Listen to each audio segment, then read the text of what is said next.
welcome back. We're into the last round of the Swiss, round 8.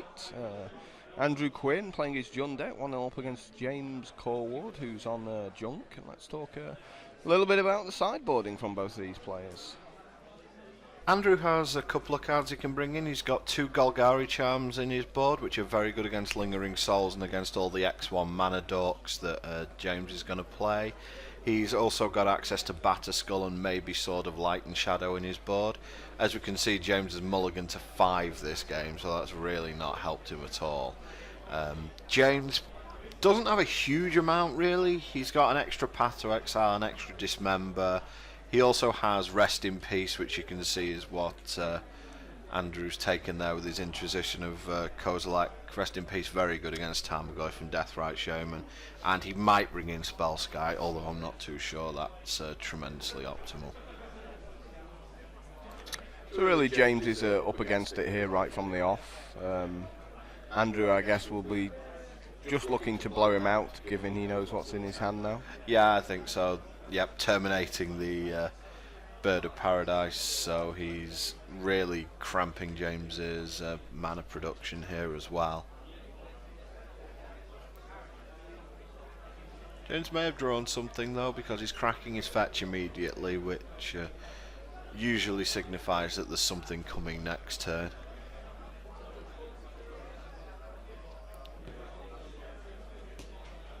Whoops, nice trick, Andrew, do that one again. Yeah, give it another shuffle.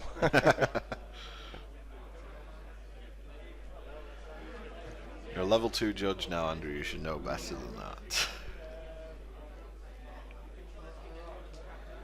Razor Edge Thicket from James, and Loxodon Smiter, so it's a pretty decent recovery there. Now, Loxodon Smiter has a bit of a fat ass on him. Yep, 4 power, so lightning bolts aren't going to be affecting him too much unless there's a couple. And in for 4. We'll see if James has any kind of follow-up. Nope. So it looks like we're on Smiter all the way here. So this is the entirety of what Andrew has to deal with. Yep. Bloodbraid Elf, roll the dice. So the question is here, do you smash him with your Bloodbraid Elf, or are you just trying to stay alive here? Because you're going to win the long game. Well, I think now you can smash him because that Tarmogoyf is 4/5, so I think you can easily smash in now, depending on what he drew there. I've noticed that Andrew has also sideboarded in his Obstinate Baloth in this game as well. I guess he figures 4/4 for 4 and gaining 4 life is pretty good. He's just trying to butt heads and trade cards, isn't he? Yeah, I mean he is the control deck in this match. There is the Dismember. Oh, it's Shriekmaw that. Oh, sorry, Shriekmaw. Looks like a Dismember. It's black. It's black, yeah. But no Living Wish in this format to go and get it though. Andrew's going to crack his Martial Arts here. I imagine he's going to get another basic swamp. Doesn't want to take too much damage here. Yeah, I think Andrew's playing 4 basics in his deck as well.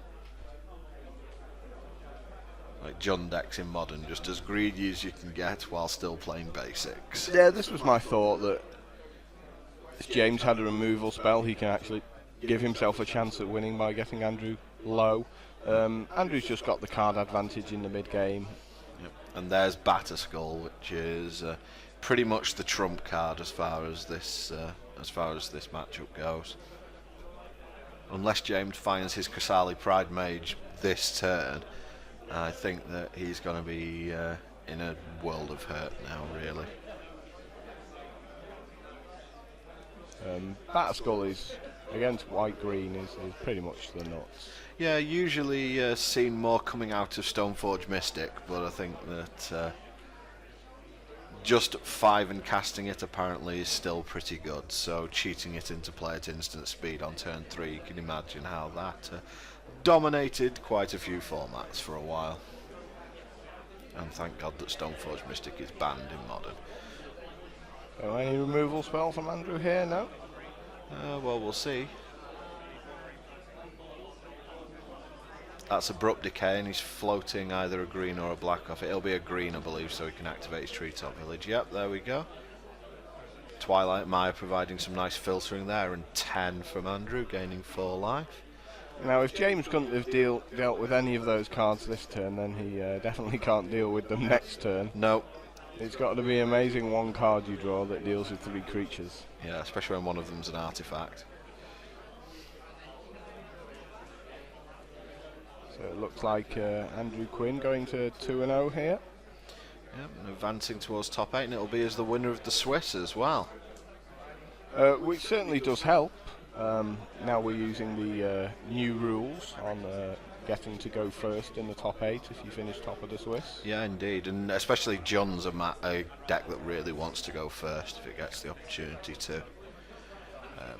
Makes its bad matchups, like potentially a matchup like Splinter Twin or Affinity, it makes those matchups that little bit more manageable. Yeah, no one likes going second against robots. No. And he gets to go first in that matchup, and it also means that should it go to a game 3, if he loses game 1, he'll be on the playing game 3. So James Corwood concedes, and Andrew Quinn finishes top of the Swiss.